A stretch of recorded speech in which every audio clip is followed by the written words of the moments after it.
Tycoons of Small Biz, spotlighting the true backbone of the American economy, the true tycoons of business in America, the owners, founders, and CEOs of small businesses. The show's hosts, Austin Peterson and Landon Mance, are registered representatives of Lincoln Financial Advisors Corporation, a broker dealer member SIPC, and registered investment advisor. The views expressed by your hosts, Austin and Landon, are not necessarily the views of Lincoln Financial Advisors. Let's lean in as Austin and Landon connect with this week's Tycoons. Good afternoon, Tycoons, and welcome to today's episode of Tycoons of Small Biz. I am Austin Peterson, your host, and joined as always by my co-host, the best co-host in the business, Landon Mance, coming to us live this week again from the Mance family Mance in Dana Point, California. So we're happy that you were able to take some time away from the surfing and the sunshine to join us on the radio program today. Yeah, absolutely. Absolutely. Happy to make myself available. And as frequently as we have Ryan Weissmueller on the program, our guests, our listeners should be used to having Ryan on the program now. Ryan is a friend of the program, an important part of what we do here at Tycoons of Small Biz, and we're excited to have you in the studio again with us today, Ryan. Great to be back as always, gents.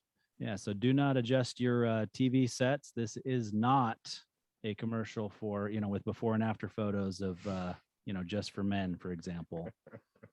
I would be the before, Landon would be the after, and Ryan's kind of like halfway through. I'm not sure how to take that. I'm just gonna let that one go.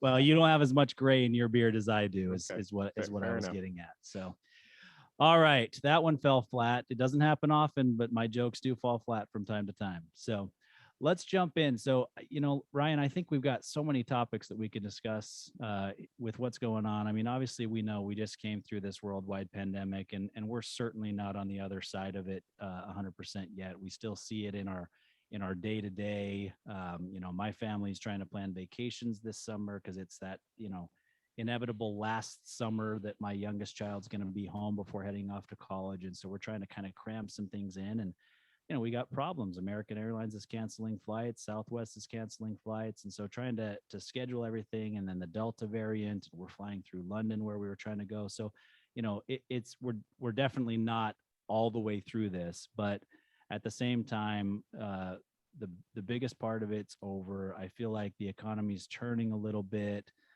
The relief, packages and so forth that have been out there with government aid to help small businesses is kind of non-existent going forward, except for maybe restaurants and a few other, venues, for example. But there's also so much that has kind of just changed. And all of our listeners are not in Arizona, but I do want to start with kind of the tax update with what's going on in Arizona and what, Governor Ducey's done recently, because it is kind of a big thing. I mean, when it came out and everything was kind of signed into law last year, there were many business owners that I saw posting on LinkedIn, like making plans to get out of the state because it was so detrimental to business owners. So why don't we just kind of start with explaining a little bit about what was signed back then and kind of where we are today, so that the business owners here in Arizona understand what we're talking about and how impactful it is. Sure. So what you're referring to in just the brief history is Proposition 208, which was controversial at the time. And I will preface all this. My wife's a former teacher. She's still in the education space, so I'm very pro ed. But what that initiative did was raise taxes significantly on higher income earners in Arizona, to the point where I think it would have made us one of the top 6 or 7 state income taxed states in the country. So there was, to your point, Austin, and I had dealt with that a lot with clients of ours. There was some real fear of, okay, I'm moving my business to Nevada, or, I've got to be careful because this is a real material impact. So what just was signed into law by Governor Ducey a week or two ago. Actually, a few changes, and I would preface all of this by saying, talk to your individual CPA to find out exactly how this fits you, because there's a lot of fine print here. But I'll give you the Cliff Notes version. Effectively, what it did for 2021 was cap the income tax rate in the state of Arizona, so it's effectively the same as it was prior. And then they've made some fairly sizable changes to the tax code going forward in 2022 and thereon, that again are going to cap it. So it will still stay competitive. The other interesting wrinkle that's popped into this is there's actually now an exemption for business owners who have pass-through income, which a lot of, I'm sure, your clients and certainly companies we work with, and most small businesses are pass-through entities. So it actually gives them the ability to select an even lower rate.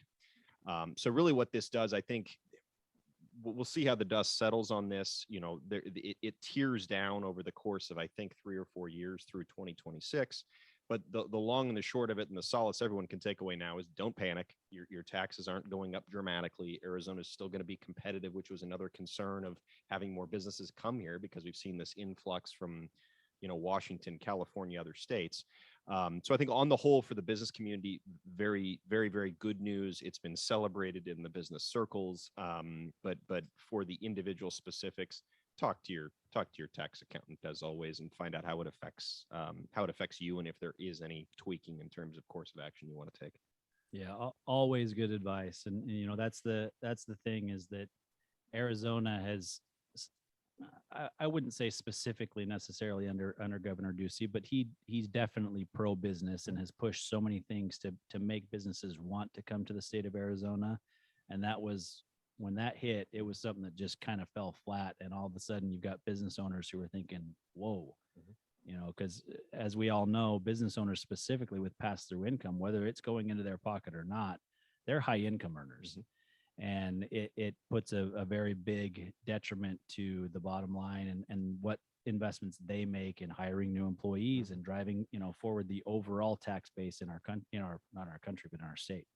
Yeah. And I think just in general, I mean, I had one CEO say to me, basically, why would I continue to take the risk? Yeah. And so, the entrepreneurialism in general is a risk reward proposition. Yes, there can be a nice payout at the end, but there's a lot of risk that goes along with that. And so I think just as you said, there's a bit of a deep breath, a pause. And I think in light of still all the other disruption you're talking about, it's a piece of good news for the business community for Arizona in general. Yeah, absolutely. So now we've got to pivot. So let's get kind of the tax stuff out of the way early in the program, but let's talk about taxes overall, right? Because Biden's, put his tax proposal forward. There are a lot of things in there that have got a lot of people very nervous. 1031 exchanges. I talked to commercial real estate brokers and developers, and they're very nervous about the 1031 exchange provision that's in there. Capital gains. There's a lot of things that we can kind of unpackage. So I'll follow your lead, and you can talk to us about what you think is most impactful. Mm-hmm. Well, I think the first and foremost, and with most any advice I'm giving to entrepreneurs, it's just take a deep breath, because there have been a lot of things talked about. There have been a lot of things discussed. The odds of some of that ever becoming law are extremely unclear.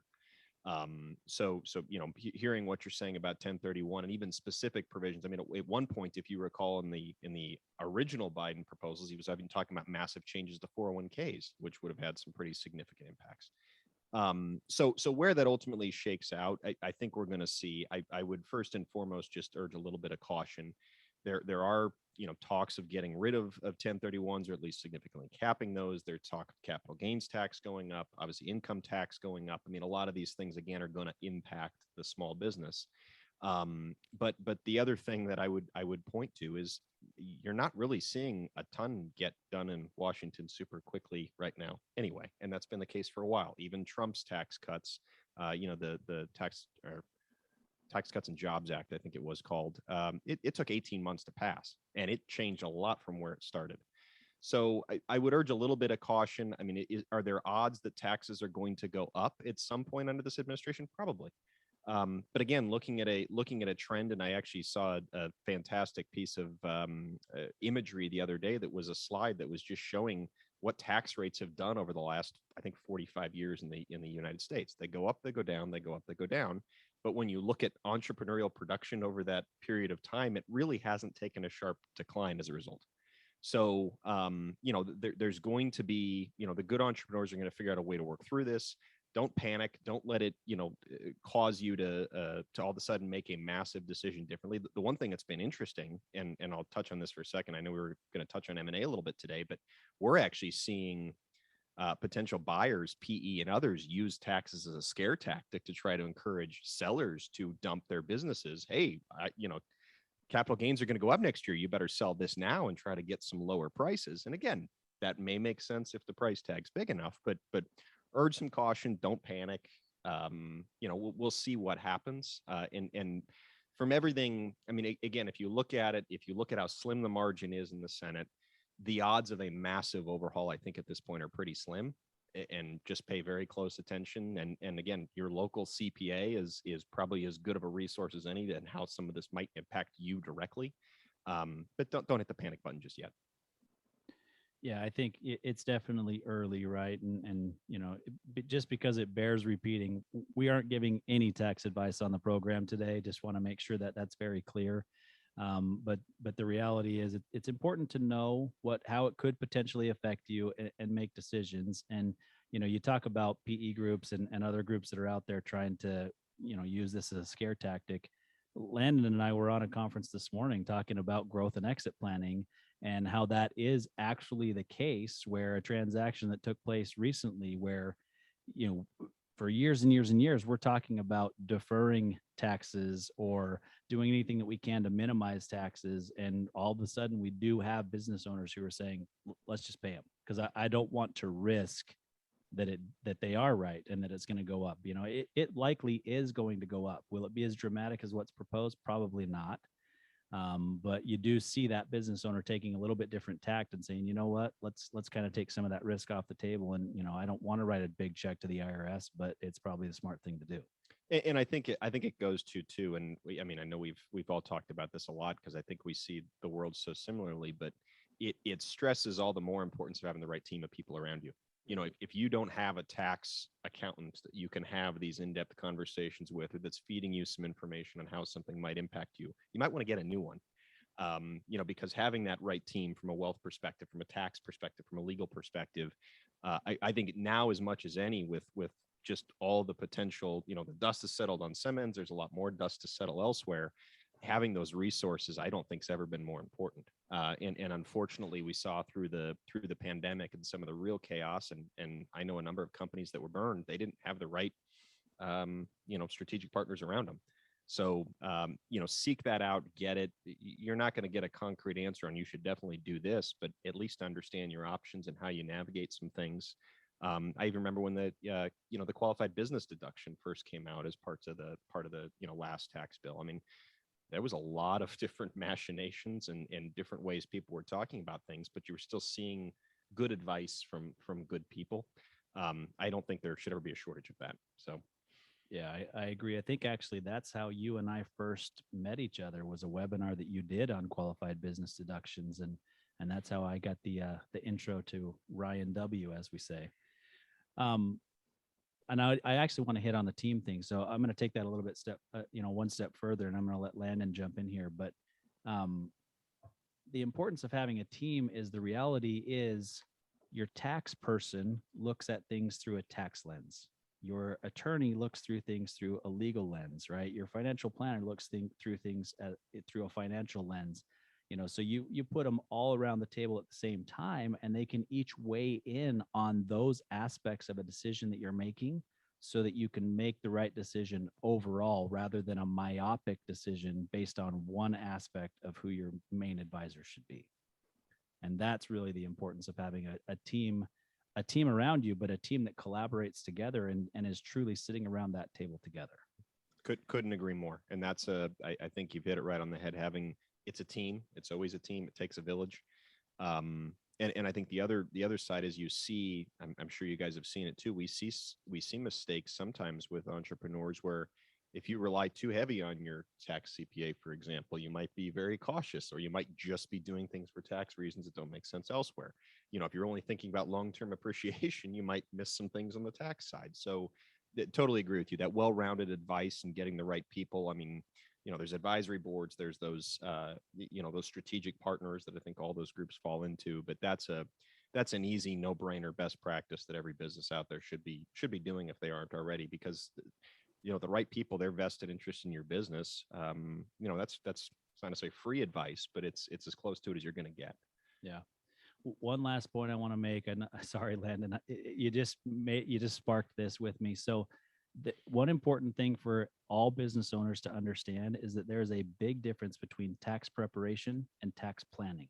And if you don't have a CPA who's doing tax planning with you and is just preparing what you bring to them at the end of the season, you either need a separate one to do tax planning, or I would recommend that you're looking elsewhere for somebody who's truly going to have a planning meeting with you to understand the impact of taxes on you personally and on your business, and not just prepare what you bring to them at the end of the year.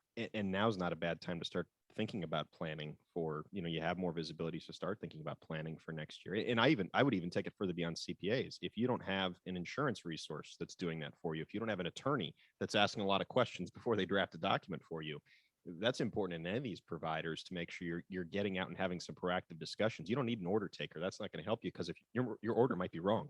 Yeah, absolutely.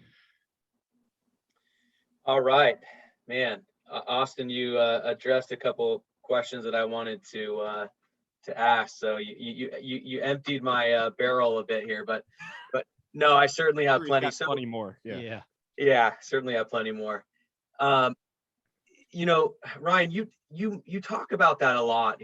You talk about this proverbial bench, making sure that you've got the right strategic advisors and partners kind of on that bench. And, I'm curious what your thoughts are, or suggestions or recommendations to owners around that, because how does an entrepreneur, how does he or she know if they have the right advisors that they're working with? Now, this is not a commercial for Ryan and his team, or for Austin and myself, but if I was to kind of describe Ryan and your team at Fintrepid, I would kind of describe you guys as these almost like Einsteins of important business decisions, with a focus on kind of the financial side of it. You're a CPA, by trade. I don't think you're a practicing CPA anymore,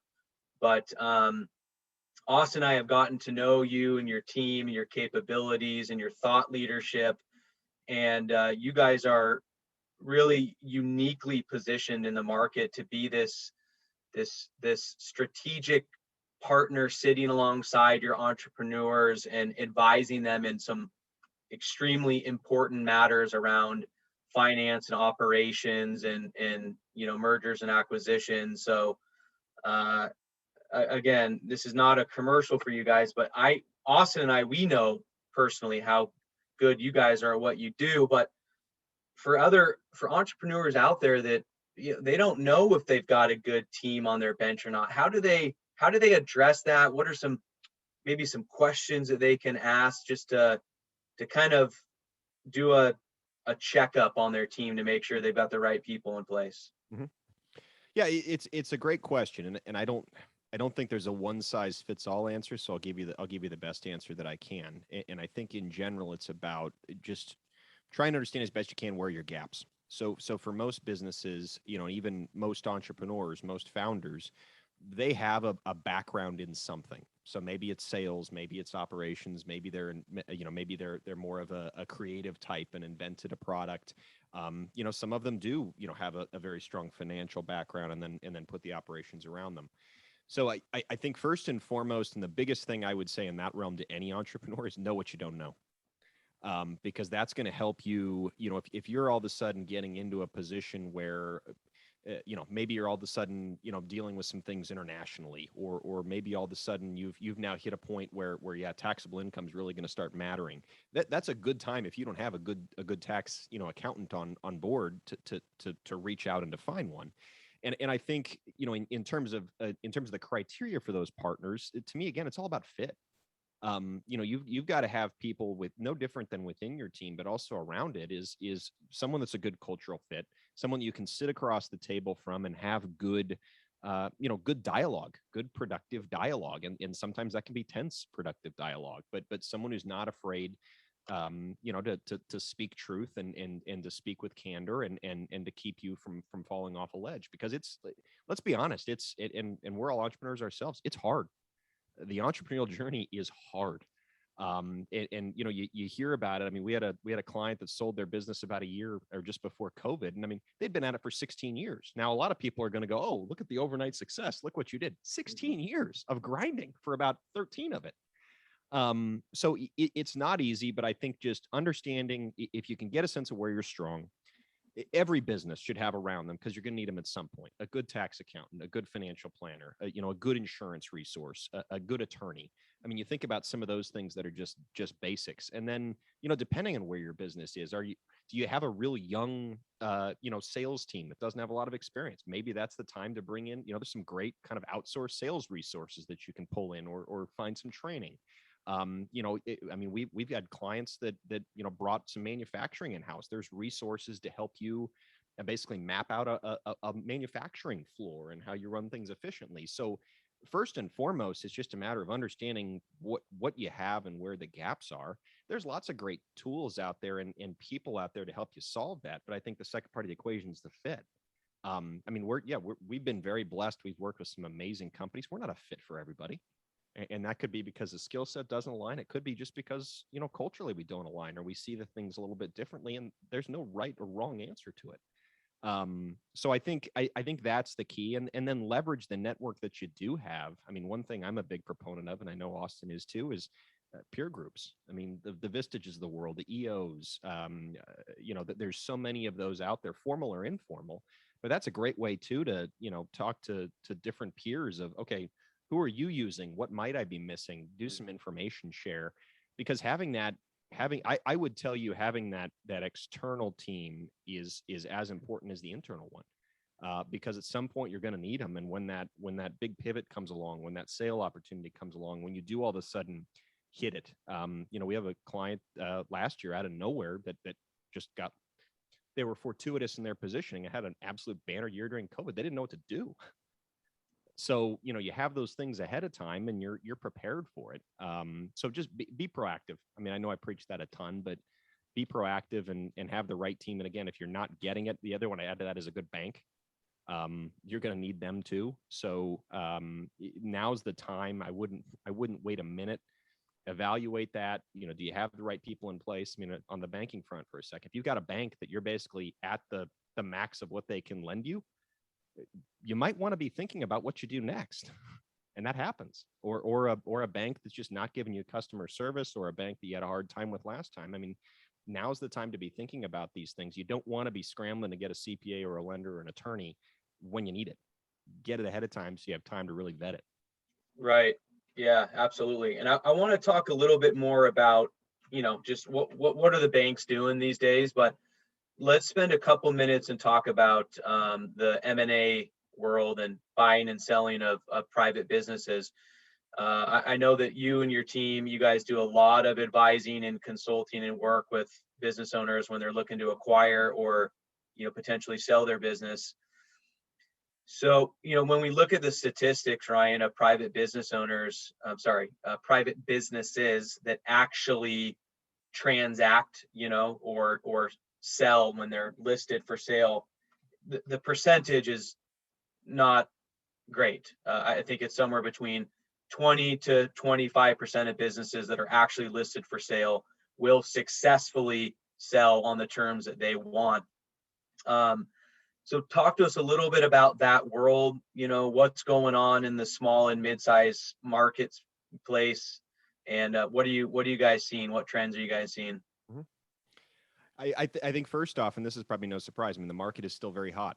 I mean, we had a client that sold their business in May of last year. I mean, 2 months after COVID started, and it really hasn't. And you can really probably say since Q3, Q4 of last year to now, it hasn't slowed. And I'm guessing you guys are seeing the same thing. So it's still very, very active out there. I think, certainly there's a lot of PE money. There's strategic buyers that are seeing opportunities. A couple things that I think we're seeing, or maybe some tips or words of caution, is Number one, it's very easy as an entrepreneur. There's kind of two mindsets. You have your mind made up that I'm ready to sell my company. I'm going to sell. What I would say in that instance is make sure you have a plan B, because just like you brought up, Landon, a lot of times these deals don't close or don't close the first time. We had a client that their sale process ended up being about 18 months and it did finally sell, but to the third buyer. Because I think entrepreneurs underappreciate how much goes into selling the company and how much you have to potentially take your eye off the ball operationally, how much a buyer is going to dig in. I think that's another piece that's very underestimated, is just the level of due diligence involved. And I think that's, part of why that's been a real skill set for us, is because we know how to do it. And a lot of people just get blindsided by it. I mean, when you see even the initial list that the buyer's looking for, it can cause a small heart attack. So I think, but having that plan B, and one of the things we always tell business owners is run it like you're going to own it. And if you do that well enough, a buyer's going to come along if you're valuable and pay you the money anyway. But if all you're doing is putting all your eggs in that basket of selling and you don't sell, you may have a problem, and you may have a hiccup, you may have some reversion, and that could lead to some bigger challenges. So I think that's first and foremost, number one. I think on the other side, and we're still seeing a lot of this too, is unsolicited offers. Companies just coming out of the blue and, hey, we'd like to buy your company for X. The advice I would give to entrepreneurs is if that's even on the radar, and I would tell you for 90% of the companies out there, it should be, because you never know. Always be ready. I mean, I had that conversation with the CEO the other day. I mean, get up every day, at least knowing you're ready to show something to somebody externally if you had to. And if you can't do that, that would scare me about what's happening internally, because they're going to ask for some basic information. You should have some command on some of these kinds of things. So run it like you're ready to present it to somebody. And I think if you do those two things, the rest to some extent takes care of itself, because there is retrading. Somebody finds something in due diligence they don't like. There are still a lot of buyers out there that are trying to lowball. And we're certainly seeing that as well, or change. Another one that's been very common, I think we're even seeing more of it now, is buyers trying to push holdbacks or earnouts or, much less cash up front because they're concerned about the COVID impact and want to see, trends really hold. That can be dangerous. And I've seen it plenty of time where, the only money a seller ever sees is what they get up front. Make sure you understand that. Make sure, are the criteria very clear? If you are comfortable with that, can you truly treat that as just upside? And are you comfortable getting the cash that you get day one? Because that might be all you ever see. Mm-hmm. I think just some of those surprises really take entrepreneurs off guard. And that's something we run into a lot, but there's a lot of good deals to be had. I mean, I couldn't even tell you the dollar amount we were involved in last year, but I mean, it's awesome to be a part of that. It's awesome to see an entrepreneur realize their dream and get rewarded for all that risk that we took. But there's a lot of pitfalls and frustration and lots of nights of sleep that I think, again, just being a little bit proactive, you can avoid some of that. And having a good attorney around you to navigate you through it, having a good CPA, both of them to look at the structure of the deal and make sure that, you're not getting yourself into trouble. That stuff's, just key. Don't wait till the last minute. Yeah, absolutely, man. You made many, many good points, and it's, every time you made a good point that was relevant to me, light bulb was going off. I had a client forward me an email yesterday, and this particular client has a really cool, successful company based out of Las Vegas in the travel industry. And this client got decimated last year, but now they're having the best year of their lives. So and the email that she forwarded me was it was an unsolicited email from a guy representing some wealthy investors, saying that they're looking to buy a business in this space. And this particular client has received multiple different emails from people, just unsolicited offers, wanting to sit down with them and buy their business. So I would definitely agree that it is certainly a seller's market right now. Austin and I are in the market looking for a wealth management practice to buy. And we would say it's probably 30 buyers, 30 to 50 buyers to every seller. Separate from that, I'm also looking with an outside partner to acquire a bookkeeping and accounting practice. And again, I'd probably say it's 30 buyers to every seller. So no doubt it is a seller's market right now. But I love how you say you just have to be prepared, right? You have to be prepared at all times, because you never know when that unsolicited offer is going to come in off the street. And if you're not ready, you may not have that chance again. So I love that advice. But Ryan, talk to us about what's going on with the banks right now.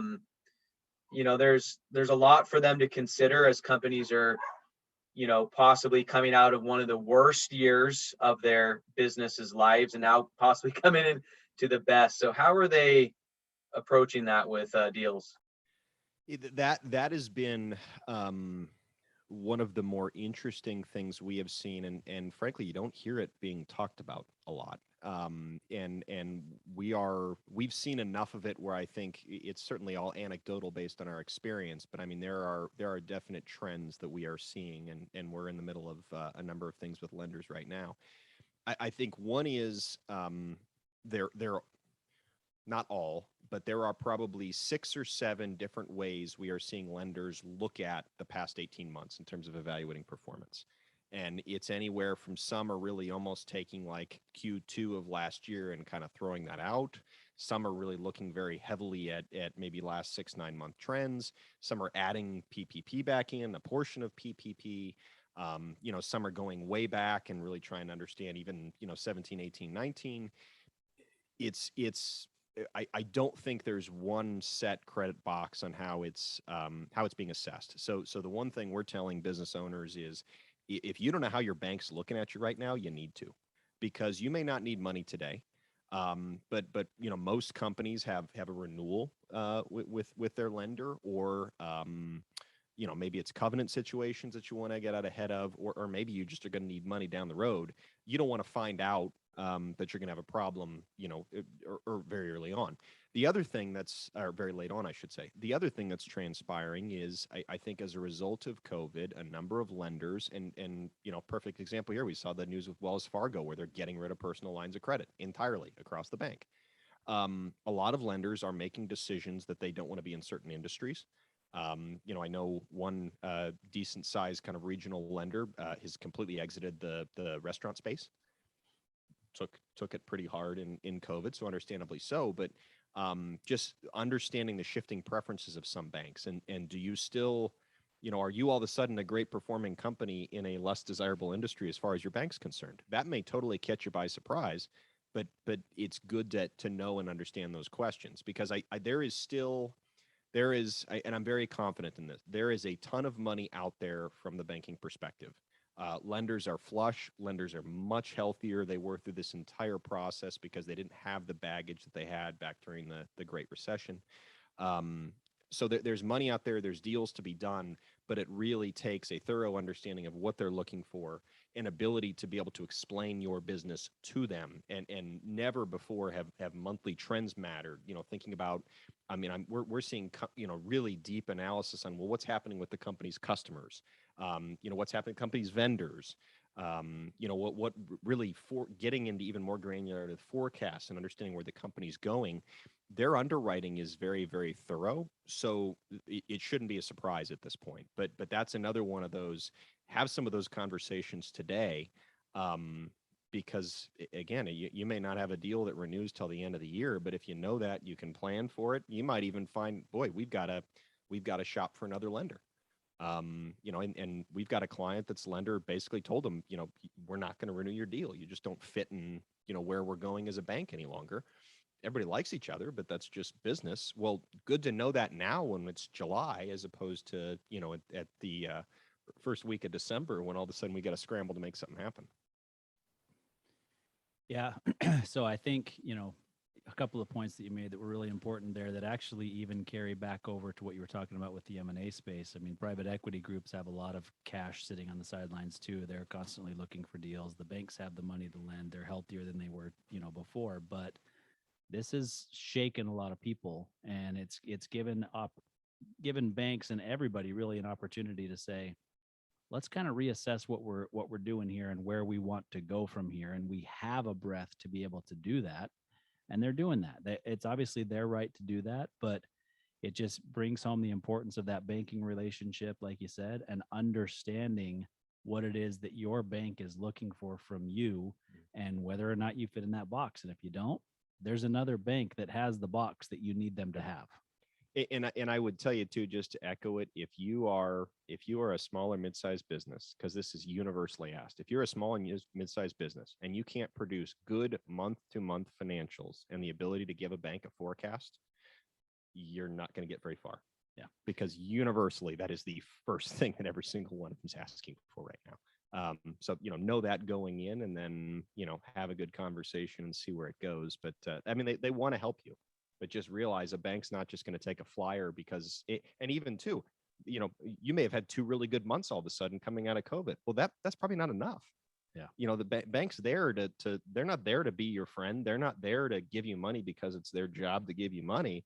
They're there to manage risk and make good decisions. You've got to prove to them that you're not a risk. Yeah.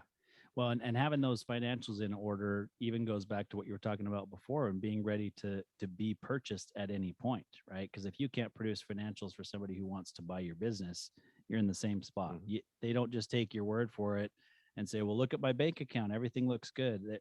You've got to have those financials dialed in. It's extremely important. And one of the other things that actually came up during that segment that I wanted to mention real quick is that you have to be ready as a business owner to cross that threshold. And not every business owner is ready. And so, you've got to, it's not just the financial readiness. I've got enough money in the bank and then I sell it for this amount and I'm going to be good. It's, am I emotionally ready to let go of the reins of this business and move on to the next phase of my life? Mm-hmm. And we've got to be constantly thinking about that as business owners to say, what am I going to replace this business with? Because you've really lived and breathed that for the example you gave, 16 years. And now all of a sudden it's time to do something different. And if you're not ready, it can be very detrimental. And, Landon and I have even cited other statistics on this radio program and with our clients that most business owners profoundly regret selling their business the day after they've sold it. And it has nothing to do with how much money's in their bank. It's that they were not ready for the other aspects of selling a business. Mm-hmm. And I do think it does go to the question, though, of having an idea too. And it's part of what you're talking about with that planning and getting ahead of it. What is enough? Because I think that's another thing that a lot of business owners, I mean, you've never thought about selling. You get an unsolicited bid to buy your company. How do you know if that's a good number if you haven't thought about it? Yeah. Well, you might want to spend some time thinking about it. Yeah. Do you know what your business is worth? Right. And like you just mentioned, do you know if it's enough to do what you need to do with that money for the rest of your life without being forced to start another business? You can if you want, of course, but we call that the value gap. So how much do you need to live for the rest of your life? Is the selling of the business going to fill that gap? And if not, what are we going to do to make sure that does fill the gap by the time it's time to cross that threshold? Mm-hmm. Exactly. Yep. Right. So go ahead, Landon. Yeah, no, I was just going to say, we don't have a ton of time left, Ryan. So let me just ask you what you think would be most important to talk about. So we can kind of go one of two ways. Let's either spend the next 10 minutes or so talking about, some thoughts around planning for the second half of the year, or which seems to be a super relevant topic these days, the supply chain and or kind of the labor market. I think every entrepreneur listening to this right now, a lot of us tend to play in the same space, the 5 to 50 million of revenue space. I think they're all feeling this pinch, this challenge of these either the supply chain challenge or the labor challenge. So maybe you can spend a couple minutes talking about one or both of those, but I'll kind of let you decide between those two areas and just let's go down one of those two rabbit holes. You decide. Sure. Well, I'll take the second, but it'll actually interweave a little with the first, so it'll be good. Yeah, I mean, it doesn't take somebody paying super close attention to the news to know that right now two problems we have are our supply chain and a very, very tight labor market. And I think the piece that we always go to, and this is something I talk about with our clients or just any entrepreneur having a conversation with. Businesses is climbing a mountain, and sometimes on that mountain you're going up, sometimes you're going down, sometimes you're intentionally pausing at base camp, and there's nothing wrong with there can be a very good reason to do any one of those three. I think the key is if you can't hire people, don't stop. There's still something you can do. And so it is a case with labor. We're doing this actually with a client right now, is of just relooking at what their cost profile needs to be, because they're approaching it from the standpoint of our culture is going to win. We have to pay our people more. So to be competitive, to pick up market share, their margin may go down a little bit, but they're going to make more gross margin dollars by doing this and executing it properly. So use it to your advantage. Because I think the labor in particular, I see some folks out there using that as a little bit of a crutch or a complaint, and I still think it's something that can be overcome. Now, it's also a great opportunity to look at, where else can you be efficient in other, in other parts. I mean, there are manufacturers out there. If you can't get labor, is it an opportunity to look at, maybe do you look at contract manufacturing and see what that does? Maybe do you look at, is there some equipment that you can go get that has much greater automation that maybe you can run it? Let's say you're only able to run at 80% of the labor capacity you want. Well, can you find something that gives you 20% more efficiency? And that may solve that equation. So I think, two things is number one, I would use it on the table, get your team involved and really hash out, okay, what are all the ways we can do something given in this labor environment? Because the answer is not just put your head in the sand and hope it passes. It probably will get better, but how much, we don't know. Because as these, a lot of it's still, you've got a lot of people that haven't come back to the workforce that some will. Where they go, we don't know. And in the restaurant business and others. And let me touch on that for just a second, because as you guys know, that industry has a special place in my heart. Have a little patience with your local restaurant. It's hard to get people. Food's going to come out slower. It may take you longer to get a table, but continue to support these guys because it's hard, and they've been creamed as hard as anybody. So sorry, just had to interject that, but please go support your local restaurant. It matters, and we need them. But the other piece of it is and this goes to the forecasting side, is plan on, okay, what if labor costs are just higher the rest of the year? What if you have to pay your people more? What if your labor costs go up 5%, 10%? What does that look like in your overall model? And at least have that in the back of your mind of a what if, because what if the answer is, for the long-term success of your business, you just have to accept it and figure out how to operate your business in this new paradigm? Well, start planning. And like I said, I mean, in that one manufacturer scenario, that's exactly what they're doing. I mean, their labor cost has basically gone up $2 an hour. We're just planning for it. And we're reforecasting the rest of the year accordingly, and going to look at 2022 the same way. So I don't, it hurts. I think it's affecting a lot of people equally. That's certainly driving some of this inflation that we're seeing out there, but I wouldn't plan on it going away anytime soon. So plan with that in your plans, and certainly use that going forward, and understand what the implications are and what the options are. And then, try to look at the different what ifs like we always talk about. Shifting gears to supply chain, because you asked about that, and I would give you the same general framework, I think, with supply chain, but that one's interesting, and we don't know how lasting some of this is going to be either. And we have a client of ours that actually, they will probably end the year about 18 to 20% below the revenue they could have done had they been able to get all their supply. They could have sold everything that they had. They just couldn't get enough. So I would say the same thing from a planning perspective. So what does it look like if you only get 80% of the product you need between now and the end of the year? What changes does that cause you to make? Do you cut back on marketing spend? A lot of companies right now are diversifying, which I would say is very smart too. Maybe you had 2 suppliers before, get 4. Look at where you're supplying from. A lot of companies, I think it's a good best practice, were maybe heavily reliant on China, that are now China, Thailand, Vietnam, Malaysia, Mexico, even domestically. So I think looking at where things are coming from, and the other thing to be prepared for, and this is another, piece going back to the banking conversation for a minute, you may want to sit on larger inventory positions than you were doing a year ago, because you need to keep that raw material or that product in stock. Well, that takes money. So, that's a good opportunity to go to your bank and again, have a good business case, but whether it's a use of internal capital or going to your lender, we may need to bump our line of credit a little bit, because we're going to take larger inventory positions. It's going to allow us to sell through, but it's going to assure us that we have the product we need. So I think no different than planning with anything. And right now it's supply chain and labor. A year from now, it's going to be something else. But put the variables on the table, understand the what ifs, plan around it, take some action. Because the thing I'll always say, the entrepreneur is always going to win. Always. It's since entrepreneurialism began, the entrepreneur always won. And so if you're sitting on the sidelines too aggressively, if you're scared to make a move, chances are the competitor next to you is not. And being left behind is far worse than dealing with a supply chain issue right now. Yeah, no, excuse me, no doubt about it. I mean, we have this whole program because we know that the entrepreneur, the small business owner in this country is truly the backbone of the economy. We know that no matter what happens with the tax code, the entrepreneur is going to lead our country out of this. Same thing with the pandemic. We said it when we started this program, which was right at the beginning of the pandemic, that the entrepreneur will figure it out.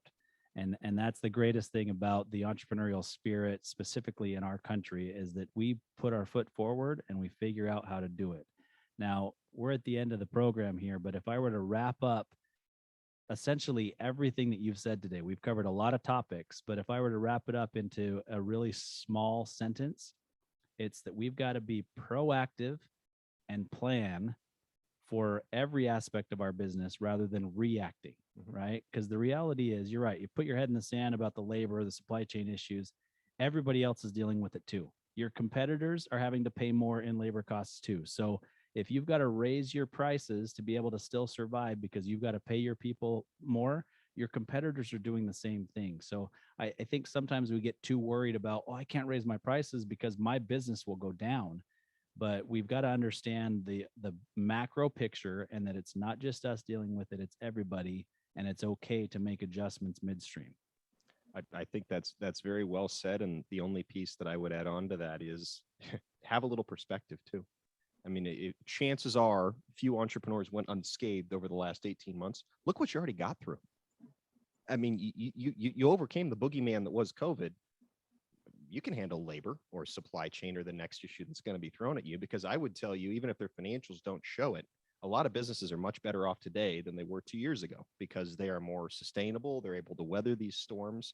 I have the utmost faith in the entrepreneur. It's always a roller coaster, but again, the entrepreneur is always going to win. That's not going to stop. Yeah, and they took the opportunity to examine their business a little bit more, make some changes that were needed all along the way, but they didn't take the time to do it before, and they were kind of forced or given the opportunity to do it this time. So, well, Landon, close us out. You're the show closer. You got to bring in the heavy hitter to take it all the way home. So Ryan, Austin and I, we're planners, right? That's what we do. You are obviously a planner. A lot of business owners, that's just not necessarily something that comes naturally to them, right?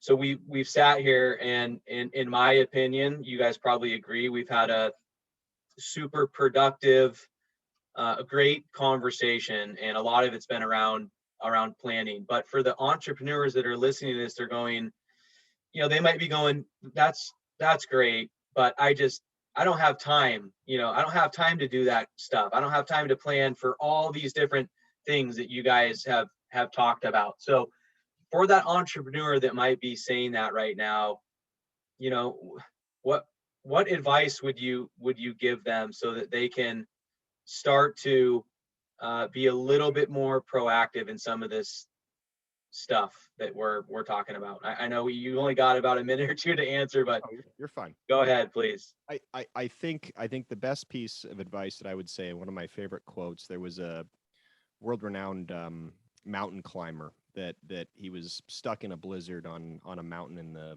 Himalayas or Nepal or somewhere, and they asked him, how'd you do it? He said, I just took the next 3 feet, and then the next 3 feet, and the next 3 feet, and I 3-footed my way all the way to the top. Bite it down to chunks. I think a lot of people, there's this misconception that planning is you got to sit in a conference room for a week and lock the doors, and you're expending all this brain power. Quite simply, at the core of planning, understand what moves the needle in your business. If you understand what moves the needle and what threats are out there in front of you, that's a pretty good place to start. Work from there. Get the team involved. It doesn't have to be something scary. But I would tell you, it's one of those things it's gotten a bit cliche, but working on the business, not just in the business, especially after COVID, I don't think you have a choice. And the other thing I would say is to my point earlier, your competitor's probably doing it. So you don't need to have the world's best plan that's totally baked out with a nice pretty bow on it, but take some time, think, understand what could happen, have something on paper, because the alternative is scary. And if you haven't thought about what happens, think of it no different. I mean, you don't necessarily, when you go to get in your car, think about the 20 ways that you're going to get from point A to point B. But what if as you're leaving the house, you find out that there's a really bad accident on the way? Well, you're going to go around that accident to figure out another route. It's because you knew it was there. That's what planning is. Know what the other routes are to get where you're trying to go, know what that end goal is, and just put a little forethought into it and do it in small chunks. You'll be better for it, and you get better and more efficient as you go. It's not easy, but it's essential. Yep, absolutely.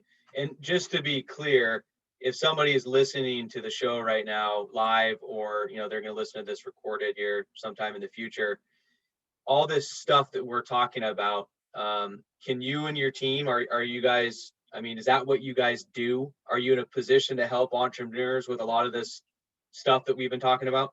It's certainly what we do on a regular basis. But the other thing I would say, go to our website. I mean, by all means, if it's questions, I mean, I have a lot of entrepreneurs that reach out to me all the time. I do this because I love the entrepreneur, and I'm just fortunate to get paid to do what I love. Always happy to have conversations if we can point people in the right direction. There's lots of great resources out there. Again, the Vistages, the EOs, those peer groups.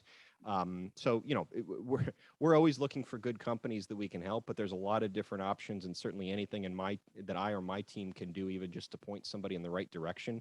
We're always happy to do that. I just want to see this entrepreneurial community get better, stronger, more sustainable. So anything we can do towards that end, we're all in and committed. Yeah. Well, we sure appreciate you coming on and sharing all your thoughts and suggestions and considerations.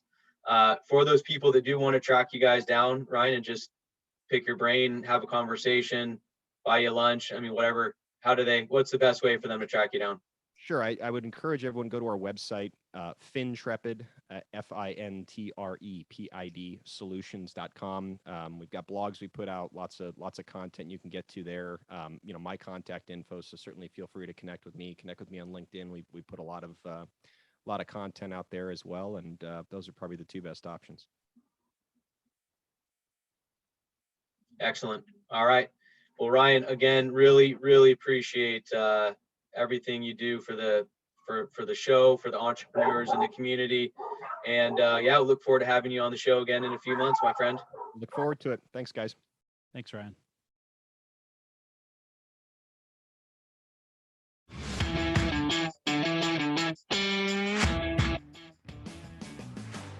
You've been listening to Tycoons of Small Biz, proudly hosted by Austin Peterson and Landon Mance. Austin and Landon are comprehensive financial planning professionals specializing in financial, estate, and succession planning for small business owners. Austin and Landon have offices in Scottsdale, Arizona, and Las Vegas, Nevada, and represent clients in 14 states throughout the country. Join Austin, Landon, and the featured Tycoons live every Tuesday at 1 p.m. right here on Business Radio X and your favorite podcast platform.